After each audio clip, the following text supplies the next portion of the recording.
All right, let's talk about how much Medicare is going to cost you for 2026. CMS, the Centers for Medicare and Medicaid Services, just came out with all the numbers for 2026 in terms of deductibles and coinsurance and Part B and premiums and all that kind of stuff. So we'll go over that.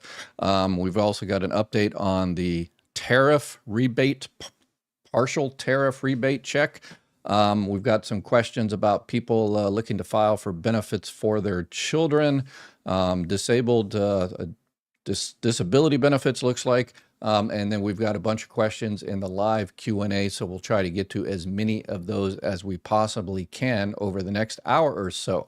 So if you got any questions, make sure you type them in the live chat. If you're here, make sure you subscribe, like, share, all that kind of good stuff, so people can come over here and get the information they need to make sure they're getting everything they need eligible for, from all things Social Security, retirement benefits, survivor benefits, Medicare, Medicaid, food stamps, all the rest of it. Okay, let's get into it. So these are the numbers that just came out within the last 24 hours for Medicare Part A and Part B. The big one everybody's wondering about, the Part B premium. So this year it's $185. Next year, it's going to be $202.90. So if you have a Medicare Advantage plan, you're going to pay that. If you have a Medicare Supplement plan, one of the F, G, N, whatever the case may be, you're going to pay that. Everybody pays the Part B premium if you have, any other health insurance. People say, no, Ed, you're wrong. I don't pay the Part B premium. You still pay it, but someone is paying it for you. So there's programs out there that if you are low income, low resources, you can apply for Medicaid through your state. And there's a program called the Medicare Savings Program where you can have the state pay for your Part B premium. And so this year they're paying $185 for you. Next year they're going to pay $202.90. We've got some people already in live Q&A that said they lost, perhaps temporarily, their Medicaid. And we're going to see that a lot because there's about $1 trillion that's been cut out of the Medicaid system. And a lot of people, a lot of the states out there are going to be cutting people off, even though they're eligible, because they just don't have the money. Sure, they're going to, kick off people that are not working. They're between the ages, 18 and 64. And, some states have already, never allowed those people in the first place. But some states are, you're going to cut off those people, fine. Illegals, people that are in this country, undocumented immigrants, they can't get Medicaid anyway. Some states provide them other health insurance, but not federally supported Medicaid. So that's never been an issue. It's just a distraction politicians have been using. But even after they kick off whoever, states are still going to have a very, very difficult time with Medicaid. And so they're going to use this trick called, bureaucratic disenrollment, where they're going to make it so difficult. It's so many hoops to jump through in order to keep your Medicaid that a lot of people are going to get cut off. So that's one of the reasons we've come up with this community here to help people throughout the country. Okay. So if you know anybody out there that is having a hard time paying for their Medicaid or their Part B premium, tell them to contact Medicaid, whatever they call Medicaid in your particular state, tell them to contact them. And there's another program too. It's run by Medicare Advantage plans. They're called Medicare Advantage Part B Give Back plans. And so a lot of people have those, and the Medicare Advantage plan pays for part or maybe all of your Part B premium. It really depends on what's available in your particular area. Okay, so the annual deductible for next year will be $283. If you have a Medicare Advantage plan, that's not really an issue. Your Medicare Advantage has all kinds of different deductibles and co-insurance and co-pays and stuff like that. So it really depends on what plan you have. You have to make sure you review your 2026 plan. And I've got some video questions about people asking about that as well. But if you have like a Medicare supplement, like Plan G, and you have $1 million treatment for whatever, then next year you're going to pay $283. And then Medicare is going to pay the other $999,900, whatever the remaining part of it. So the deductible for next year is $283. Okay. For Part A, so Part A, for most people, 99% of people, it's 0 premium per month. So you don't pay a premium per month per Part A. There's a very, very small percentage of people that do. Those people just didn't pay into Social Security, into FICA tax for 10 years. But most people, 99% of people, don't pay a premium for Part A. But you will have a deductible. So if you go into the hospital, your deductible is going to be $1,736. A lot of people that, even though they don't have to, when they turn 65, one of the big questions we get is, Ed, do I have to sign up for Part A and Part B? Old Marine Corps sergeant here, you don't have to do anything in life, but the repercussions are push-ups and, 20-mile hike or hump or, run or whatever the case may be. So you don't have to pay for it, but if you don't have health insurance from current work, years of your spouse's, and that employer has 20 more employees, then if you have that health insurance like that, then you don't have to sign up for Part A, Part B. If you're currently receiving retirement benefits or survivor benefits or spouse benefits and you turn 65, you're going to get Part A. You can't get rid of that one. But you can refuse Part B. And here's where that deductible comes in. So if you are turning 65 and you're saying, well, I have health insurance from work, so I'm not going to sign up for Part B. I don't want to waste the $202.90. Beautiful. Very smart choice. But the deductible at work is, $6,000, $7,000 if I go to the hospital. And Part A deductible is a lot cheaper. So maybe I'll just go ahead and get Part A because it's 0 premium anyway. Don't start my monthly Social Security check.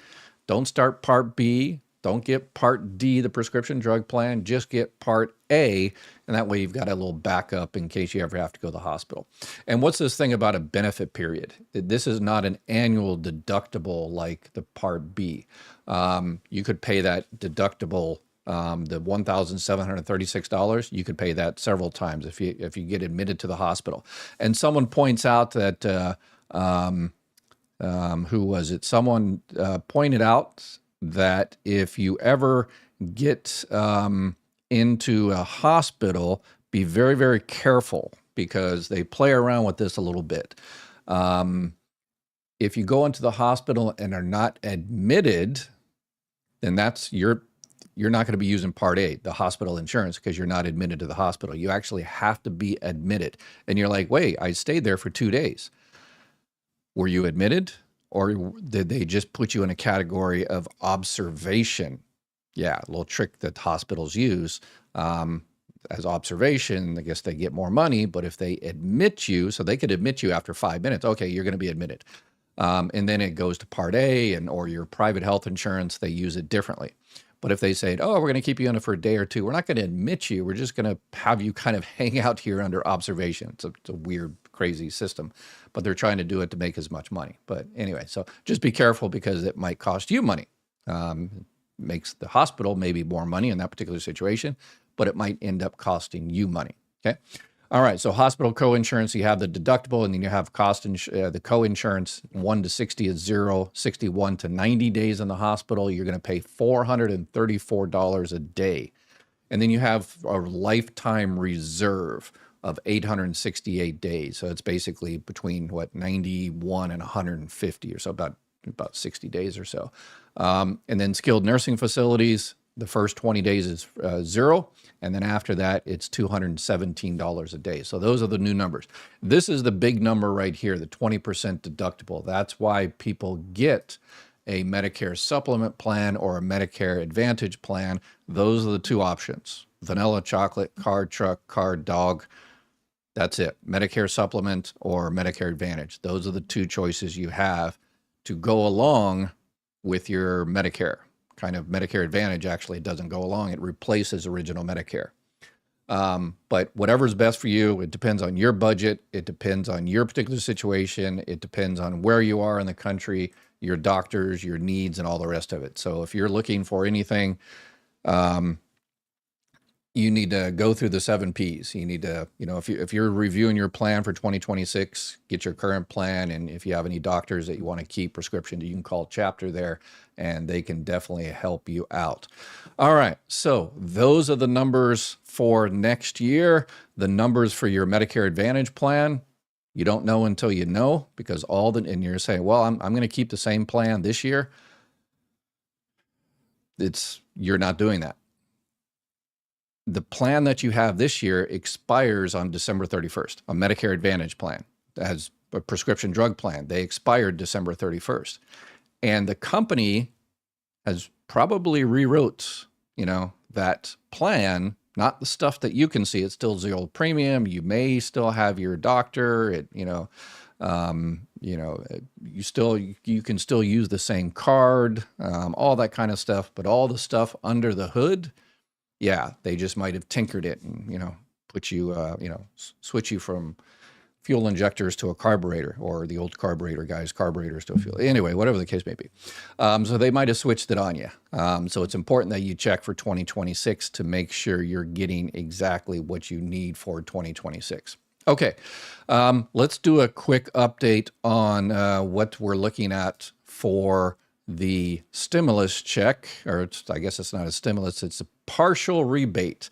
Everybody in the administration says, no, tariffs are not paid by the American people. And then they went up to the Supreme Court, and the Supreme Court asked them, under penalty of perjury and all that kind of stuff, under, raise your right hand, are tariffs, who pays the tariffs? And they're like, yeah, the American people pay the tariffs. Duh, everybody knew tariffs were paid by the American people. And then they said, oh, that tariffs don't increase prices, doesn't cause inflation, doesn't increase prices. And now they're saying, well, we're going to cut back the tariffs on, coffee and some fruits and bananas and stuff like that, and that'll bring prices down. Okay. Getting whiplash here. It's every day it's a different thing. I'm not even going to get into the Epstein files. That changes like every 3 minutes. Okay, so here is the updated word on the partial tariff rebate. Just on the rebate checks, sir, how soon could Americans see those checks? Will that be in time for Christmas, holiday shopping? No, not for this year. It'll be next year sometime. Do you have a time frame? No, but sometime during the year, next year. Okay, and the very last of it got cut off. It's a lot of money. Yes, it's a lot of money, and that money isn't in the tariff kitty, I guess. I think there's estimates of under $100 billion in that kitty that we paid into that kitty. And a tariff rebate, giving us our money back, that's going to cost about $600 billion if you're talking about giving each person or family $2,000. So the math just doesn't math at all. All right, let's see here. Time travel. Let's get into some questions. We'll get into some video questions as well. Someone's had a question about filing for disability. What are your thoughts on AI-driven medical coding? Medical coding, I'm not sure about that one. I know AI, that's one of the things that the Social Security Administration, if you've called Social Security recently, they've put AI in charge of the phone system in a lot of cases. So if you call Social Security and you start talking to them and you mention something, the AI responds with I've called it a few times to check, and sometimes it responds with BS and just goes around in circles and doesn't provide anything. But they're also trying to bring prior authorizations into original Medicare. There's like 6 test states, limited procedures, and they're trying to bring AI into that. And I've used AI. I've played around with the AI for quite a while since it's been out, and it's way hit and miss. One day you'll get something that's really, really good, and the next day it's just what happened to that dude yesterday? Yeah, it's crazy. With a lot of the stuff happening with healthcare, thus bears repeating, murder via paperwork is still murder and should always be treated as such. Yes. We were talking about the Affordable Care Act yesterday, and the fact that the current administration, after a decade or so, even during the previous Trump administration, he said, I've got a beautiful plan. It's going to be ready in 2 weeks, 2 weeks, 2 weeks, 2 weeks. And that was, going on 10 years, and there's still no plan. We were talking about this yesterday. I said, well, most of the countries in the world have universal health care, and they get the private profit motive out, like Canada, for instance. Some people say, well, sometimes there's delays in Canada. Yes, there's no system that's perfect, but how many people in the United States perish every year because they don't have health insurance? They don't have access. They don't have money, so they wait until their situation is so dire that they go to the emergency room, and by that time it's too late. So we do have universal health care kind of in this country. It's called the emergency room, and it's called bankruptcy. That doesn't seem like it's a good system. And so there's an attempt to kind of distract again. We've got a senator from Louisiana. Let's watch a little bit of his. And he's coming up with this other crazy plan. And he's a doctor too, a gastroenterologist. And he should know better. But there's so much money in healthcare, health insurance that these people just, they can't help themselves, basically. So let's listen to what he says. So are you, Senator, coordinating with the White House on this proposal?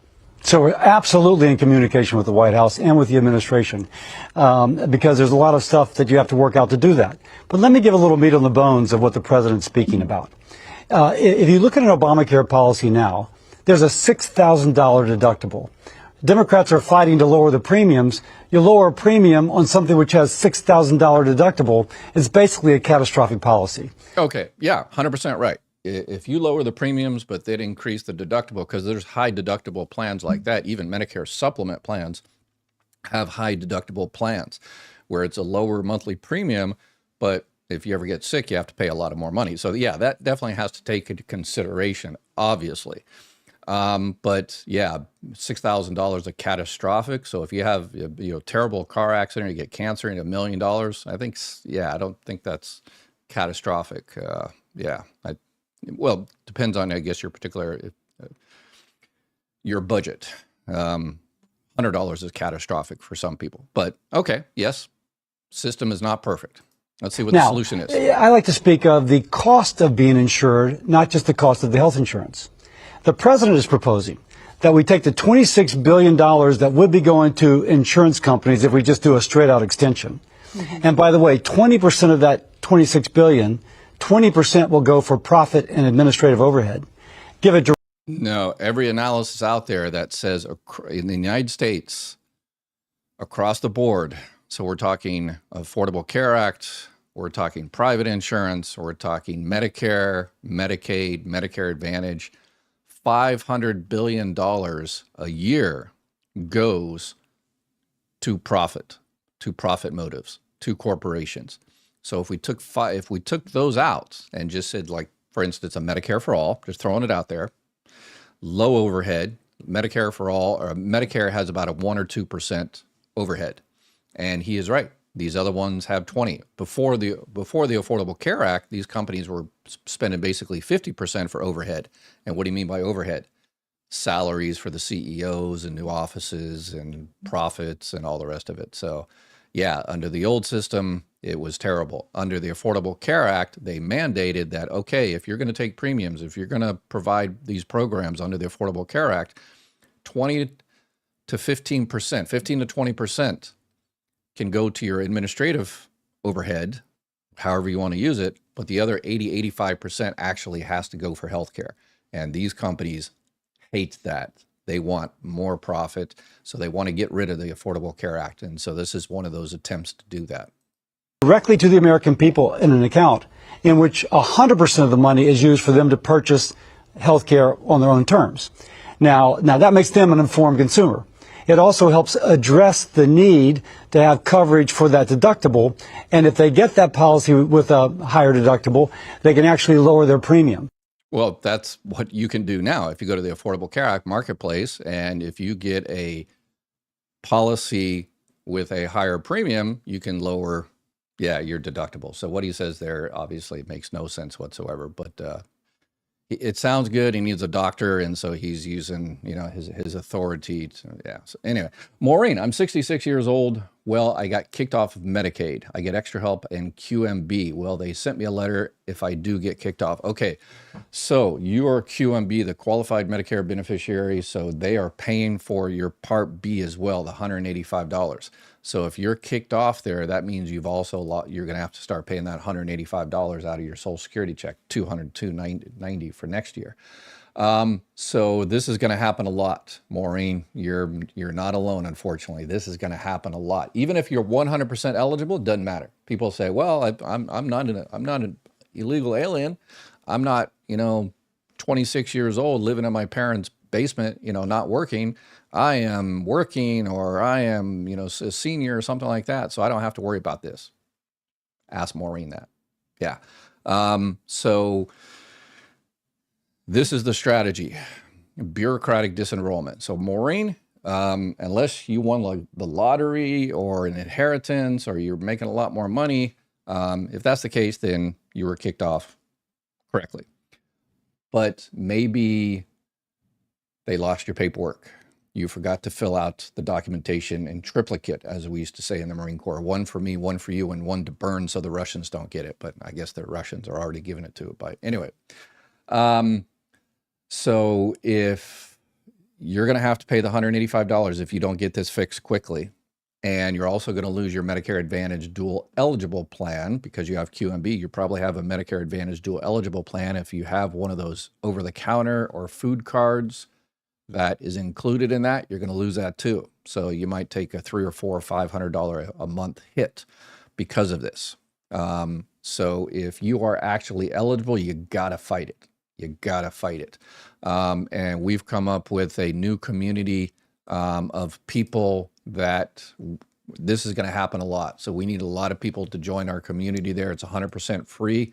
It's 24help.org, 24help.org. You go in there and you sign up, and this is the discussion group. So for yours, Medicaid discussion group, you just go in there and you start asking questions, and you say, hey, I was cut off. I'm in this particular state. Anybody in this state also run into the same issues? I got cut off for this BS reason. They told me I, didn't fill this extra form that they didn't tell me I needed to fill out. But now after the fact, they canceled me, and they said I needed a form. They never said it. So there's going to be so many ways to kick people off. So you gotta fight. You got to fight and get that issue taken care immediately. If you do end up, if it takes a month or 2 months or 3 months for them to finally figure it out, which is another strategy, this is the goal, is to, they've also cut down on help in your particular office, Social Security office, Medicaid office, food stamp office. So you've got one person there that probably has a caseload of 4 or 5 or 6, 7, maybe 1,000 people. And they just can't do it. So a lot of people are going to fall through the cracks, and that's how the system is being designed by politicians. So you got to fight it. So if anybody out there, Maureen, join the 24help.org there, and then put that question in there and tell us what state you're in. And if there's anybody else out there and that is worried about that, reach out to, check Maureen's comments. Maureen, go in there and sign up. Again, it's 100% free. We're not going to spam you with a bunch of stupid email. This website is y'all's. Use it for your own discussions. And anybody else in that particular state that's having the same issue, please, let's help Maureen and make sure she keeps her. Yeah, and here it is right here. Yeah, Maureen, my income still qualifies me for QMB. I will reach my full retirement age in April. What is the most you can make to qualify for QMB? It really depends on the particular state. I know if you're in Texas or like Alabama or Georgia, then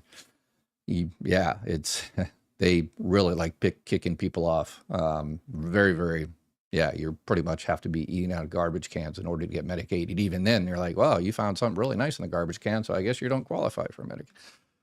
Some states are really, really terrible. So yeah, Maureen, go in there, and everybody else, please check. Again, you just go into 24help.org. Let me pop it up there again there. It's a brand new website. It's only been out a few weeks. We just fixed it, made it easier for everybody. So go into, if you got questions on retirement, survivor benefits, spouse benefits, disability, CDRs, continuing disability reviews. I think this is going to be a very, very popular discussion group. Medicare, Medicaid and SNAP, housing, utilities, food banks. So just go click in the Medicaid and SNAP there, join the discussion, and join the Medicaid discussion group. Maureen, go in there and put your question in there. And please, everybody else, go in there and at the very, very least, give Maureen some moral support and some actual policy support if you're in that particular state and you've got some inside scoop. Pat, chapter is fantastic. Anytime I had questions, especially about billing, they took over and contacted the hospital, whoever was billed, and made sure the billing was correct and paid my ABG. Awesome. Good deal. Yeah, that's one of the major reasons my son and I, decided to get into, we didn't want to get into Medicare Advantage and supplements and Part D and all that stuff. Yeah, we didn't want to get into that, but there were so many people that were given the wrong information. And so we look for a place that's going to help out. And our number one issue with that is that, they'll sign you up. Anybody out there, there's thousands of people that will help you find a new plan and sign you up with a new plan and all that stuff. That's one part. But the most important part is the persistence part here, is the other 365 days of the year, from January 1st to December 31st. If you have a particular issue with that plan, just as she just pointed out, you reach out to Chapter, their member success team, and they will help you out. If you call Chapter, they're still super popular. People are having a hard time getting through, but it's worth the wait. If you tried a few times and you still can't get through, try one more time. Try late in the evening. That's probably the best. They work 7 days a week right now. But if you still can't get through, try one more time. And if you can't get through, then email me at ed@mygovexpert.com, and I will reach out to them and make sure they contact you. Make sure you include your phone number, because they can't contact you until they know you contacted them first. And that's how they determine whether you contacted them first, is if your phone number is in their system. So if it's not in their system, they can't contact you because they do things the right way. So Cheryl, Cassidy is a joke. I lost all respect for him when he voted to confirm RFK. He's hoping to get reelected in Louisiana, but that's not going to happen. Yeah, he's got a plan also to kind of do the same thing. So, they tried since 1965 when Medicare was started. The same year, these people that don't want it, they tried to repeal Medicare from 1965. As soon as LBJ started it, they tried to repeal it. It didn't work. We still have Medicare. The Affordable Care Act, they tried 70 times to repeal and replace. It's always about repeal, but replace. Okay, repeal. Let's go ahead and repeal it. Replace it with we don't really have an idea. So they tried over 70 times to repeal it. No luck. Same thing with Social Security. Since 1935, the people that don't want Social Security, particularly Wall Street types, they want you to give them that money as well. And so they've been trying to repeal that since 1935. And he's got a plan to repeal, essentially, not necessarily, they've given up on the complete repeal type thing, and now they're just trying to cut the foundation underneath it. Like with Medicare, the Affordable Care Act, Social Security, that's their new attempt, is to cut the foundation. And the number one way you do that is by distractions. You say, oh, it's fraud, waste, and abuse, and these guys are incompetent, and there's nobody there, and they don't answer the phone, and yeah, that's the goal. That's the goal. Who gives Social Security or Medicaid resources to answer your phone? Politicians do. Why don't they provide those resources? Because they don't want them to succeed. Yeah. True. Ed, do they think we're crazy? Some, but yeah, they think we're falling for their distractions. Let me ponder this a minute. They start a fire and place starts to burn and use water to put it out. Want praise for putting out the fire they started. Ooh, yes. Yeah, that's, I guess, the newest one on that are tariffs. Yes. Let's see. Has anyone received the $2,000 yet? No, nobody's going to.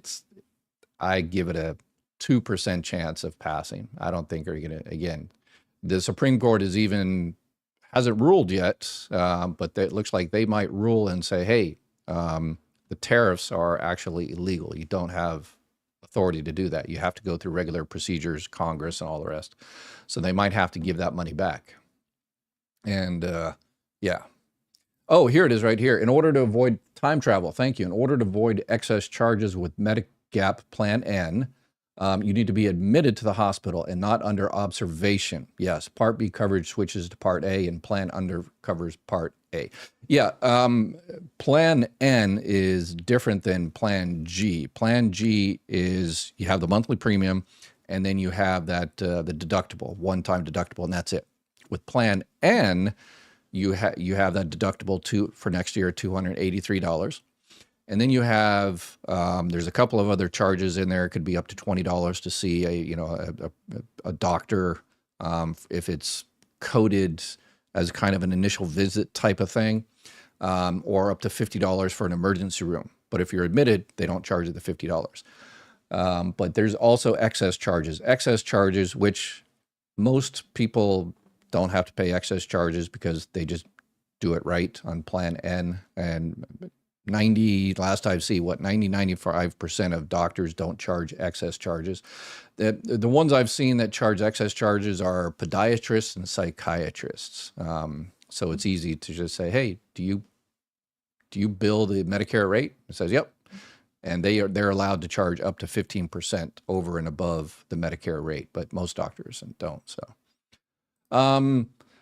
got way into the weeds there, I apologize. Tammy, I'm 65 and deferred Medicare Part B as I'm still on my husband's insurance. He's planning to retire in April. Should I just go ahead and get Part B in January, or can I wait until April? Yeah, you can wait till April. Yeah, but I would definitely start the process in January, February, because you're 65, so you don't have Part A, you don't have Part B, because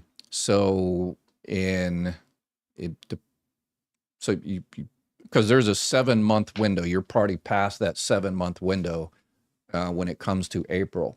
So what you will need to do is, let me pull up my website here so we can get, let's see here. I'll show you what you're going to need.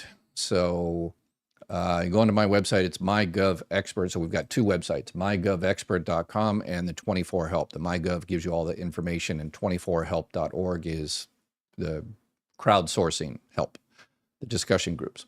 So you go into Medicare there, and let me pull this out, and what's your enrollment periods. So around February-ish, I would get these two forms, and it's the 564 and the 40B. And the 564 right here, you need to take to your employer, and your employer verifies that you did in fact have health insurance from work, your husband's current work, and that way you avoid the penalties. So I would probably do that in February or March, with the way Social Security is staffed right now, because Elon Musk and Doge, essentially fired so many people, relocated so many people. You have to really, really prepare. Too bad chapter never returned my call after I called them 1 month ago. Yeah, you called them probably before the annual enrollment period. So yeah, give them a call again. You have until December 7th.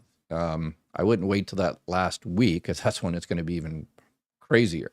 But you have until December 7th to review your plan. And your new plan doesn't start till January 1st. So we've got some time there. All right, let's check out some video questions here. I was collecting survivor's benefits at age 62, and then Social Security got a hold of me and said that I would get a higher amount if I took my Social Security. So they dropped my survivor's benefits and put me on my Social Security, which the difference was only like a couple $100. So I'm on my own Social Security. Can I still collect survivor's benefits? Okay, so because you can start survivor benefits at 60 years old. So she was starting survivor benefits before 62. And then when she turned 62, what Social Security does, what they're supposed to do, is send out what's called a WIB-RIB letter. Unfortunately, with the staffing, I'm sure a lot of people don't get it and they're losing money, but luckily she got it. It's WIB is widow insurance benefits, and RIB is retirement insurance benefits. So they send you a letter, Social Security sends you a letter and says, hey, you're receiving surviving spouse benefits, widow benefits, same thing for Social Security. But now that you're 62, you can get benefits on your own record, and it's more. And she decided to go ahead and get more. But technically, you're still kind of getting survivor benefits. So if you're getting, like, if your survivor benefits is 1,000, you're kind of still getting that. It's a dual entitlement type situation. And then if your benefits on your own record is 1,200, then you're getting an extra 200. So you're still kind of getting survivor benefits in some respect. But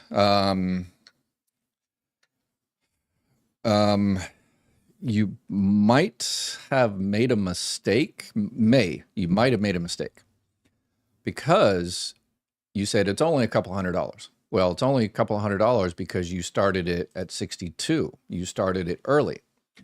If you would have stayed on survivor benefits, and we can fix this, if you would have stayed on survivor benefits and not touched your benefits on your own record, then you could have waited till 63 or 64 or 65 or 66, all the way up until the month you turn 70 years old.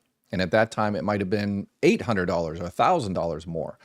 But if you needed that extra $200 or $300 now, then you need the money now. And so it's a no-brainer. You get it. But if they didn't tell you that you could have delayed, if they say, oh yeah, you're getting more money, you'll be getting more money on your own record, so let's go ahead and switch it. If they didn't say, but you do know that if you don't switch, you don't have to switch. You don't have to switch. It's not one of those, it's called a deemed filing. You don't have to switch in this particular case. You could have said, no, $200? No, I'll wait till next year or the year after. How much is it going to go up every year? And you say, okay, if I wait a year, how much is it going to be? Oh, from 200 to 300. Oh, okay, I'll wait till next year. I don't need the money right now. So if they didn't tell you that, and if they would have, you would have waited, then you need to call them up and say, you know, I need to file a reconsideration. I heard that I didn't have to switch. And now I've heard that my benefits will continue to go up, and I would rather they go up more before I switched. So that is definitely one thing you can do to save, to get some more money. Yes, Dr. Rear. I have Aetna Medicare. A guy called me from United.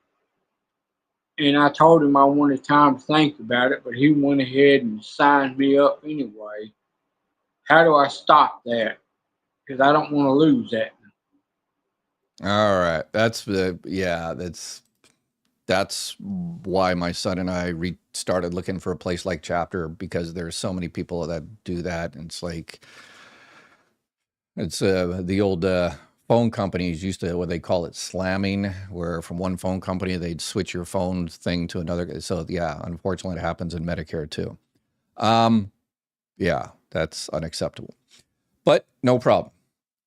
If you were switched, now it's the annual enrollment period and you have until December 7th. So you just call Chapter, whoever, call somebody you know and trust and say, I want to go back to Aetna. Or maybe, you know, given my situation, you know, go through the 7 Ps. Let me pull those up again.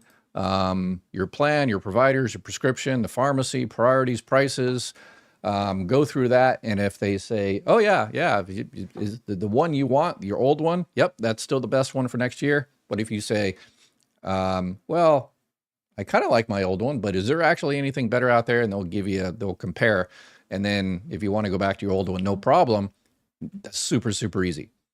Because during the annual enrollment period like this, the last one you do, the last one you enroll in, that's the one that counts. So if you find another plan that's better for you and you enroll in that, that automatically cancels out the one you enrolled in yesterday or 2 hours before. So it's the last one that counts, and it's the last one on, and if you change your mind again, let's say on December 7th, and you say, oh yeah, I guess that one was actually better. And then if you switch it on December 7th, then that's the last one. Whatever one is in the books at midnight on December 7th, that's one you're going to get for January 1st. So Cal Trek, a member. Thank you for being a member. You're too awesome. Appreciate it. What form do I fill out for my mom's survivor benefits? What documents do I need to turn in Social Security? Do I make an appointment at a local Social Security office? Okay. There's no real form. It's all, done through the computer. So there's no form necessarily to fill out. So if your mother, if anybody, is she receiving spouse benefits already on your father's record or whoever? So if you're receiving benefits from someone on that person's record because your benefit amount was, less than half, and so you're receiving spouse benefits, and then that person passes away, everything is automatic. If the person is over their full retirement age, because you can choose to delay.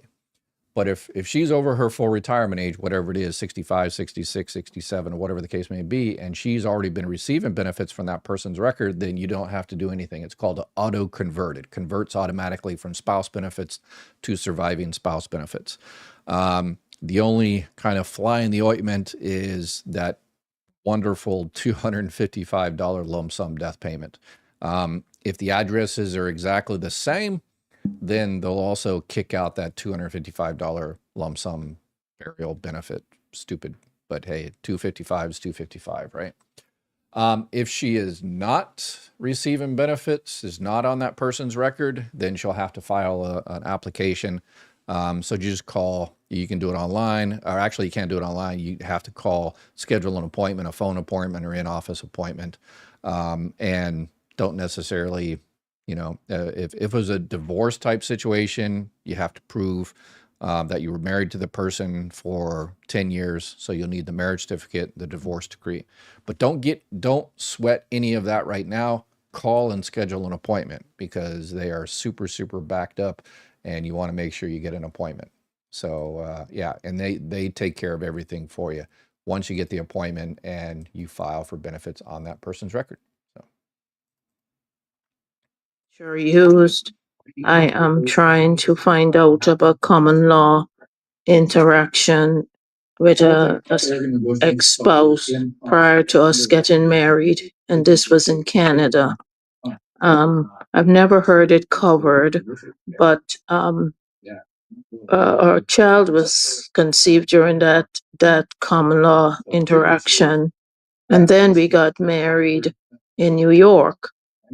So I wanted to know if Social Security covers that in trying to get spousal benefit, divorce spouse benefit, because our divorce, he forced the divorce through before the 10th year was completed.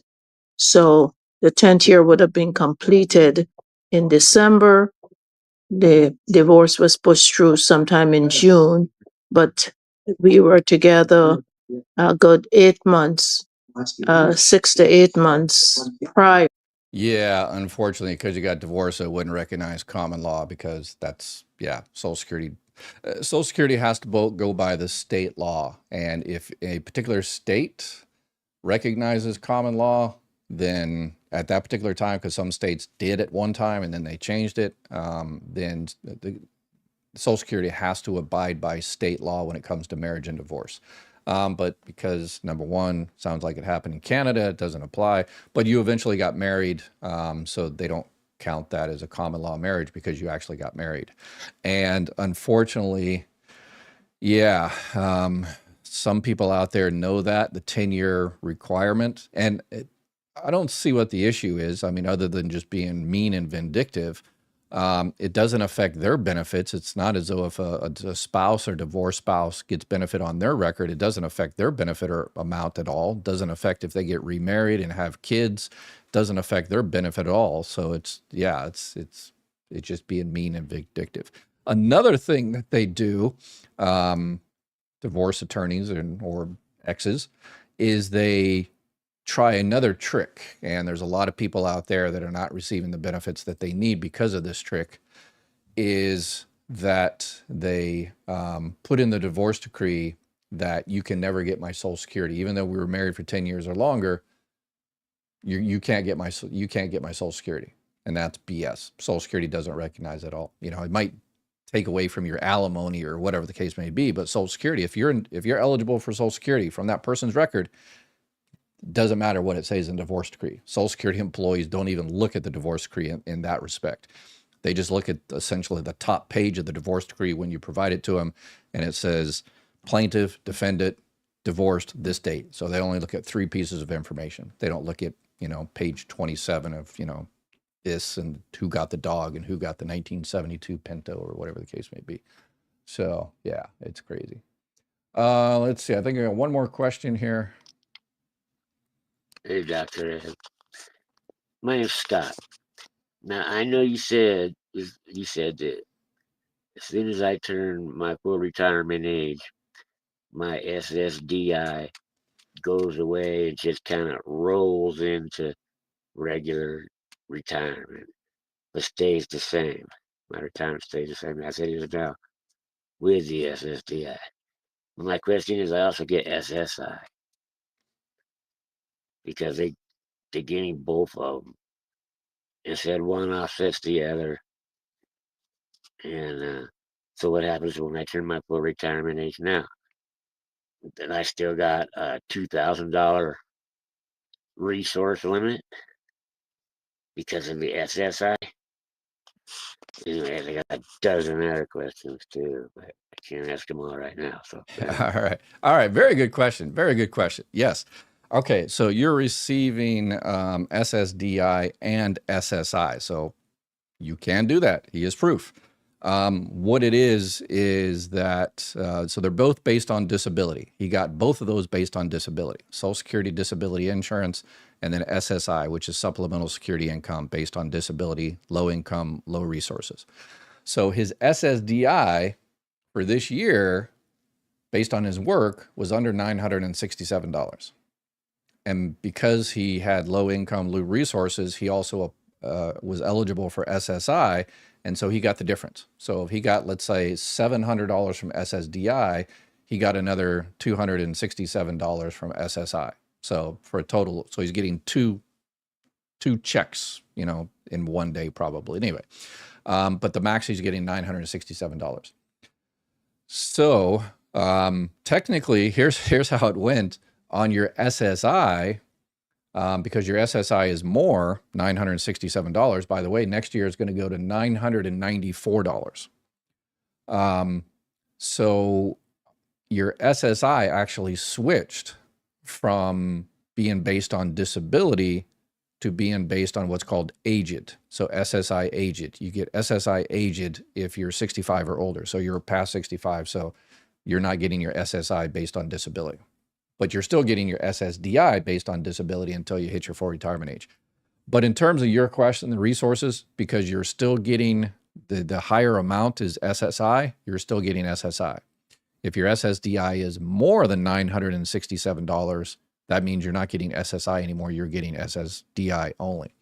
But if you're getting basically $967, then yeah, the resource limit still is the same.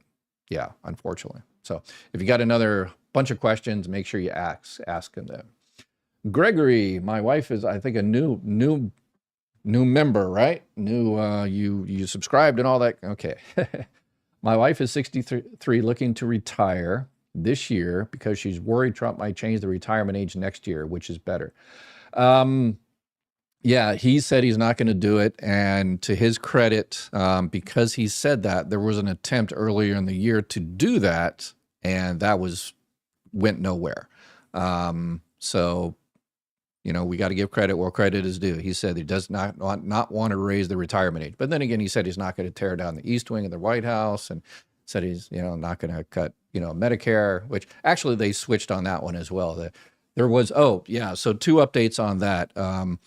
Under the One Big Beautiful Bill, there were going to be automatic cuts based on another law of over $500 billion to Medicare. Under the continuing resolution, they stopped that. So, woo, success. And for Tammy Ann out there, sent me a nice email today. I want to make sure you know this. Telehealth. They've also continued telehealth for next year. There was an attempt to end telehealth all but like super emergency type particular situation, but telehealth, it looks like it's going to increase. But in terms of, that's the major thing that a lot of people are talking about is raising the retirement age. We disagree with that here in our channel. But there's going to be a lot of change. But even if that, here's the issue. Something needs to be done. Something needs to be done, because here's probably your biggest worry is, rather than raising a retirement age, which is still on the table, the issue for everybody, even those receiving Social Security benefits, is the fact that in 87 more checks, everybody's check is going to be cut by 23%. And this ain't me. This is the Social Security Trustees report which comes out with the numbers every single year. And they say the Social Security Trust Fund, which has over $2 trillion in there right now, it's going to run out. And you're like, oh, we shouldn't give it to Ukraine or Argentina. No, or stolen or given to illegal. Yeah, that's all BS. That's distractions.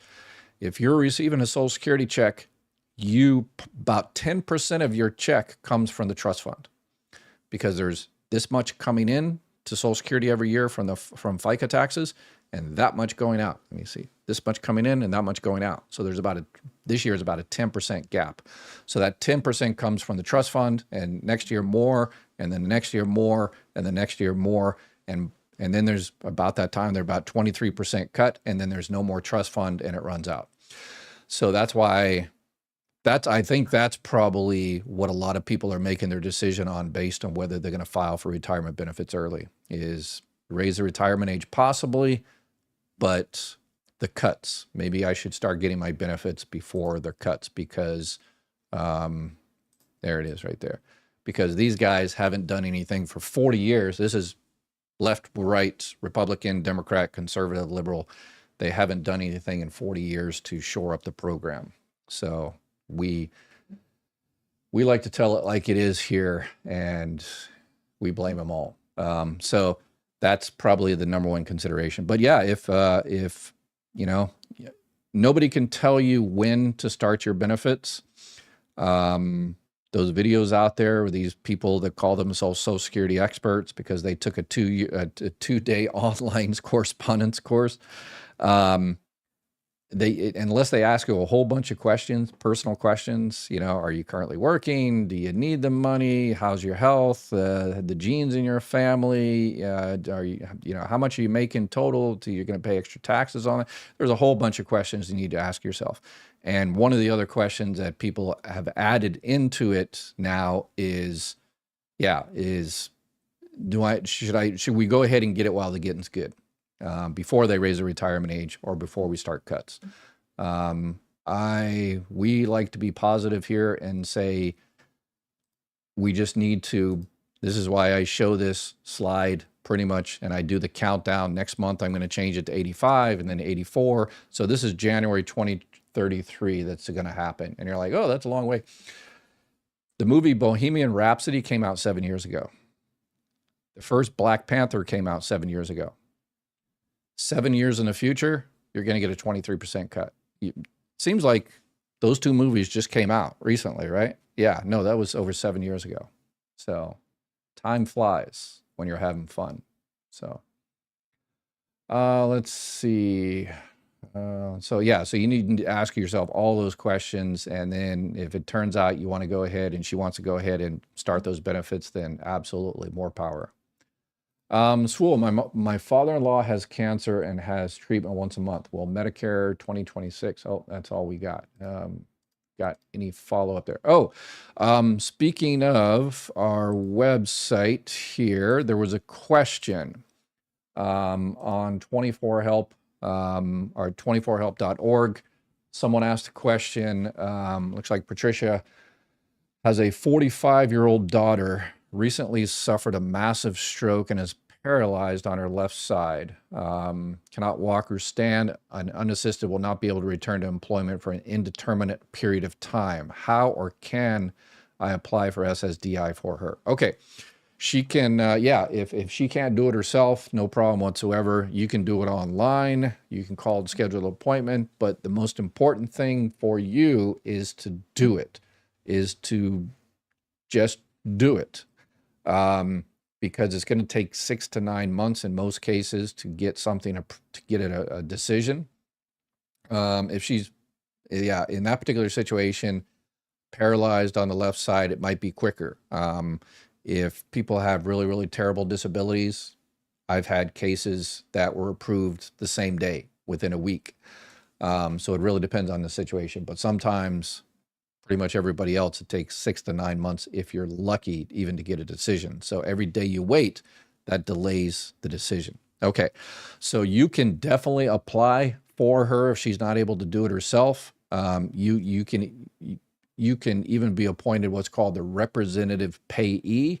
So you're applying for her because she's not able to do it herself. And if she's approved, then you will be ultimately responsible to make sure those funds go for her welfare. And don't wait for X, Y, and Z.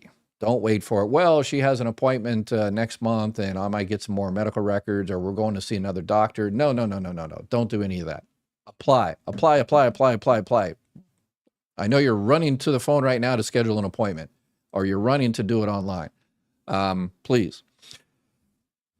You do it with the best information you got. What happens is the Social Security Administration office, they check it out. They make sure she's technically entitled, all that kind of stuff, gets the application. And then the Social Security Administration forwards it to a state agency called the DDS, Disability Determination Service. And they're the ones that make the medical determination. So those are the people that care about the medical type stuff. So next month, if you've got some new documents or something like that, or going to a new doctor, then at that time you contact the DDS and you find out who the claims examiner is for your daughter and say, hey, by the way, she just went to a new doctor. How do I send you the documents? And they'll send you a barcode type thing and they'll explain everything. So, but do it. Do it.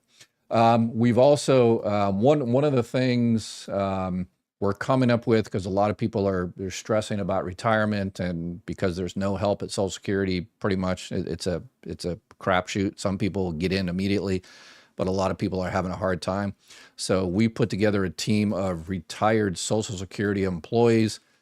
These are individual appointments, so unfortunately we charge for those, but if you need help, private calls for retirement or disability, you can definitely schedule an appointment. Again, you go into mygovexpert.com and you can schedule an appointment. That's the only thing we do charge for it. It helps pay for all of the other websites and everything. So let's see, get some new people here. Bonnie, doing my Medicare right now, and they sent me a letter and they wanted more stuff. They wanted bank statements, so I sent them. I always get copies of everything but disabled walker, oxygen machine. Yeah, and that's the trick they're going to be using more and more going into the future. That's why we need to crowdsource, and everybody needs to join together and, make sure people that really need this help are not denied the help because of some bureaucratic BS. And politicians want you to focus your rage on the wrong things.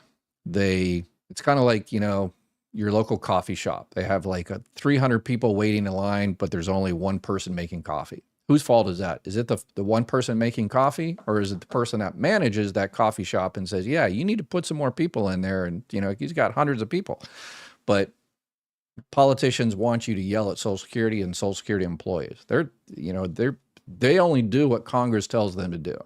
And if Congress says each person employee has to do 20 retirement appointments a day and 15 disability appointments a day, then guess what? That's what they have to do.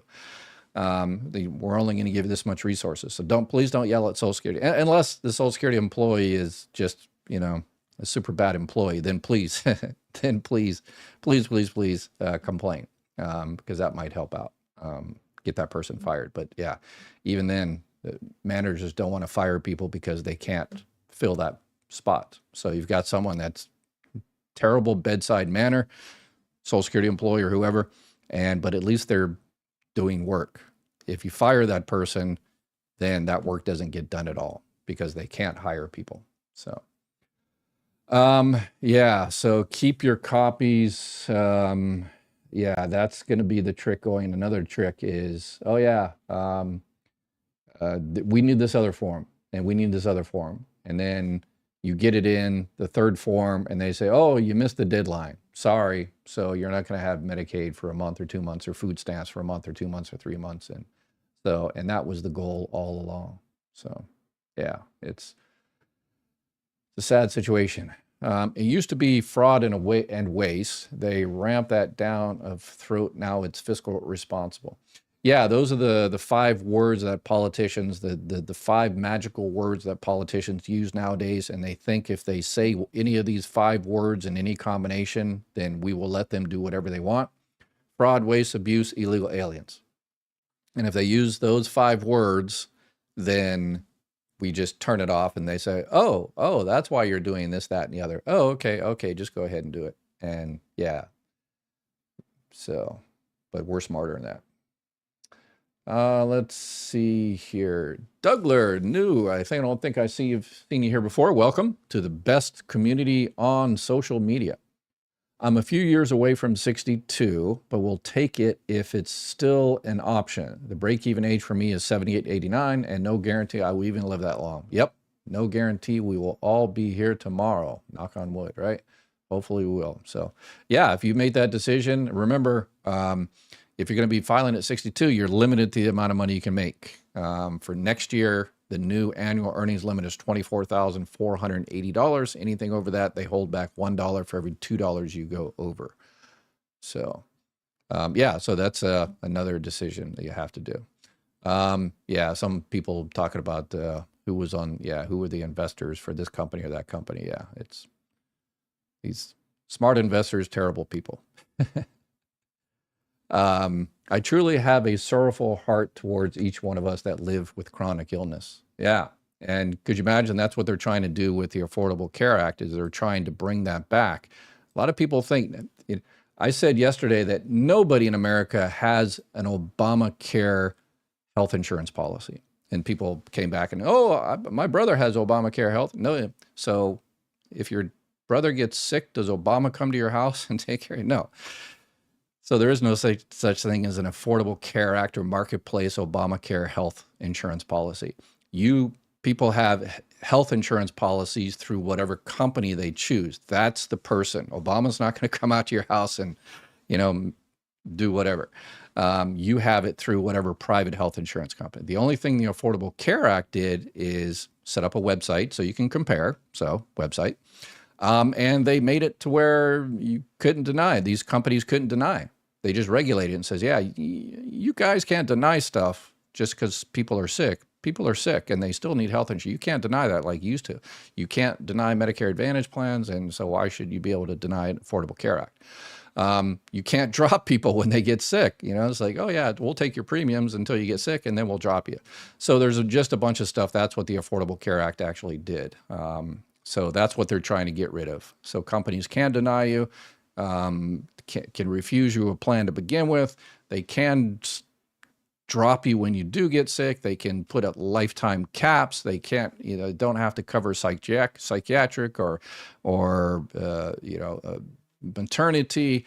Yeah, all kinds of different things that once you repeal the Affordable Care Act, they're going to go back to the old days. And we remember we have a lot of people have a short attention span and memory, or short of memory. They don't remember how it was before. So, Linda, if they raise the cap on that Social Security, we have to make them raise that cap on Social Security to make rich pay their fair share of it. It can be solvent if Bernie Sanders can get it solvent for 75 years. Yeah, it's pretty easy to, you can get a couple of 5-year-olds to fix Social Security. To design a plan to fix Social Security. It's super, super easy.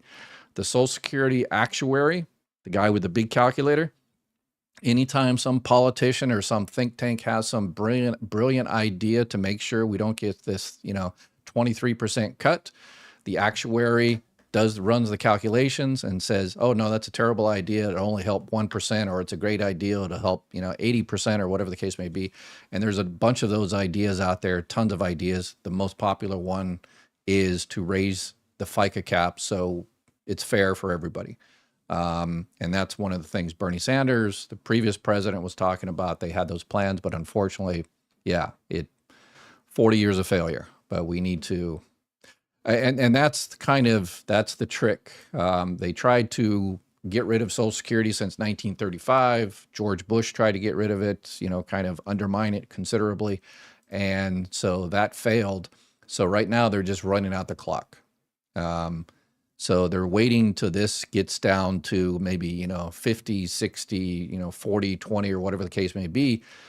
Once, people said, or when people start getting the 23% cut, then the politicians are going to say, hey, we tried nothing and we're all out of ideas. So I guess we're just going to have to raise the retirement age and give the rest of the money over to Wall Street. And that was been our intention for the last few decades, but we kept, so. All right, let me find some people I don't recognize here. Leanna, I don't think I've seen you here before. Welcome. I currently have Medicare, Medicaid. My premium copays and deductible are paid through by my Medicare Advantage plan. Do I have to sign up? I also get food stamps. I would definitely, so you have Medicare, you're good there. Medicaid, make sure you keep up on any, make sure you reach out to Medicaid and they have your current address and everything. Because again, people are, these states are going to get hundreds of billions of dollars cut from their Medicaid budget. So they're going to try everything they possibly can, particularly some states, to kick people off of Medicaid. So you have to make sure you keep up on that. Or even if they keep you on Medicaid, they might downgrade you from QMB, Slim B, QI to a lesser program, and then you'll lose them paying your Medicare Part B premium and then your Medicare Advantage dual eligible plan. As of right now, just looking at that, I would probably just make sure if you have a Medicare Advantage dual eligible plan, dual eligible because you have Medicare and Medicaid, just check to make sure it's the best one for next year. So reach out to Chapter or whoever you know and trust and say, hey, is this still the best plan for 2026? I know there's a bunch of changes for 2026 in this particular plan. Are the changes worth sticking around with it? So, and same thing on food stamps. I'm probably in your state, the organization, the agency that does your Medicaid also does your food stamps. So same type of situation there. Make sure you keep up on that. So, Marie, chronic illness is constant grieving issues. Add on the insurance cost and family and friends who don't get our limitations. Prayers for all of us. You're not alone. Yes, 100%. So, and that's another part of the website 24help.org is, let me pull it up there, is CDRs. I think that's going to be a popular part of it, is the continuing disability reviews. So if you go onto 24help.org and you click on disability, there's two main discussion groups, is for those people that are trying to file for disability or appeal the disability decision. And the other one is for those people that currently have disability and they're worrying about their CDRs, the continuing disability reviews. So make sure you join that group and be one of the founding members, I guess, since it's a brand new website. Keep the faith, everybody. That's right. You're not alone. We're here for you. I pray there soon be a positive change for everyone here. Absolutely. Thank you. Appreciate it. That's what we need right there. Positivity. Sometimes I have to, every day I have to report the reality. And so if I selected to receive my communications digitally, will I receive everything from Social Security via email, specifically anything I need to provide to continue to receive my Social Security? It really depends on what it is. If it's a CDR type thing, you usually receive that in the mail because it's a whole packet. Changes like a COLA, you'll receive that electronically. So yeah, just depends on your particular situation, what you're getting. So, all right, let's see if we have any new people here. Apples Brown, go online to check it out. The Affordable Care Act. Yep, absolutely. Check your... Lisa, if the Republicans had worked harder to improve the ACA, Obamacare wouldn't be in such an expensive state right now. They have done all they could to wreck it. They should be working together. Yeah, but the insurance companies make too much money. They were making way too much money when before the Affordable Care Act. So this is the one right here. With the Affordable Care Act says, okay, insurance companies, you can't kick people off when they get sick. You have to provide, a full range of services. You can't have these skimpy plans, and you can't have this, 50% profits. If people pay you premiums, you should give back a reasonable amount in actual health care rather than taking profits for the CEOs and the board of directors. So they mandated that, depends whether it's an individual or group plan, anywhere from 80 to 85% of that has to go to actual health care. Before that, it was 50%. And that's one of the big ones. And the individual mandate, how everything was paid for was insurance. All insurance works exactly the same. The more people in it, the cheaper it is. So there's young people that don't want to get health insurance because they're young. And when you're young, you're indestructible. So you don't get health insurance because it costs you money. So, but that's, same thing with car insurance. I'm not going to have an accident today. Why do I need it? Because you don't know. So the more people in it, the cheaper it gets. So a lot of young people and healthy people didn't want to get it because they just don't want to get health insurance because they don't think they need it. But that pays for the people that actually using it. So that's why there was a mandate to lower the prices for everybody. But then in 2019, under the previous Trump administration, they essentially set the penalty for not having it to zero. And then a lot of people jumped out. And the only people that stayed in were elderly and disabled and sick people that actually needed health care. And then it got crazy expensive, and now it's crazy expensive. And the only solution was to subsidize it. The government had to put money into it. And that's what they're doing now. And that's what the shutdown was about is, okay, we'd be more than happy to stop subsidizing it if we go back to the mandate to where we can have a pooled risk like all insurance, but they don't want to do that. So we just need to. Anyway, all right. I think that's it for today. All right, we'll call it a day. We're way over an hour. I'll be back again tomorrow with another topic, and I'll answer as many questions as I possibly can. Please join the 24help.org. It doesn't help anybody. It's y'all's website. You go in there. There's a lot of places you can discuss stuff, but a lot of the places are toxic and, a bunch of trolls. If you're not nice, we kick you off of 24help.org. So that's why we make you sign up. That way we can kick you off and you can't comment anymore. We keep an eagle eye on people. You have to be nice and helpful. And say thank you every now and then. So, all right. Appreciate it. Y'all have an awesome day. And please, please, please, please, please take care of each other.